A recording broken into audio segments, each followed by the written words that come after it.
تصور کن الان روی زمین 8 میلیارد نفر زندگی میکنن و بین این همه جمعیت بیش از 16 میلیون مرد یه ریشه مشترک دارن. همشون به یه نفر میرسن. مردی که قرنها پیش دنیا رو با شمشیر گرفت و با خونش تا امروز زنده موند. اسمش رو همه میشناسین. چنگیز خان.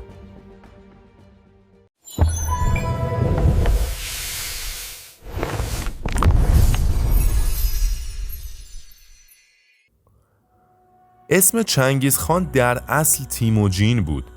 پدرش که بزرگ قبیله بود، در زمانی که تیموجین تنها 10 سال داشت توسط دشمنا مسموم شد. بعد از فوت پدرش، قبیله تمام دارایی و ثروت پدر تیموجین رو غارت کرد و خانواده‌اش رو هم رها کردند. اون فقط یه بچه لاغر و گرسنه بود وسط دشت‌های یخزده مغولستان. اما از همون روز فهمید برای زنده موندن باید قوی‌تر از همه بشه. سالها طول کشید تا تیموجین قبایل مغول رو یکی یکی کنار هم جمع کرد. جنگید، پیمان بست، دشمناش رو شکست داد و بالاخره لقب چنگیز خان گرفت، یعنی فرمانروای جهان. امپراتوری مغول مثل طوفان حرکت کرد. از دیوارهای چین تا قلب اروپا همه لرزیدن.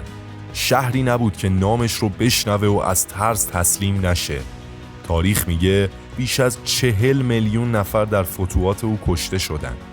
اما این فقط بخشی از ماجراست. چنگیز خان نه تنها با جنگ بلکه با نسلش دنیا رو فتح کرد. او صدها همسر و کنیز داشت. بچه‌هاش در سراسر امپراتوری پراکنده شدن و هر کدوم نسل جدیدی رو پایه‌گذاری کردند. قرنها بعد دانشمندان با بررسی ژنتیک مردان در آسیا و اروپا به نتیجه تکون دهنده رسیدند.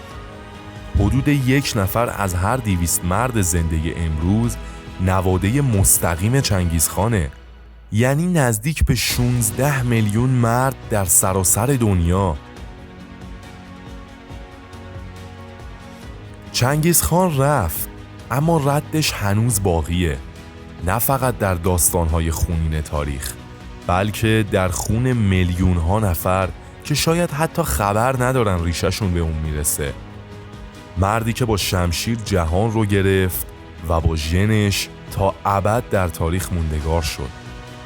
این بود داستان چنگیز خان، مردی که دنیا رو با ژن‌هاش فتح کرد.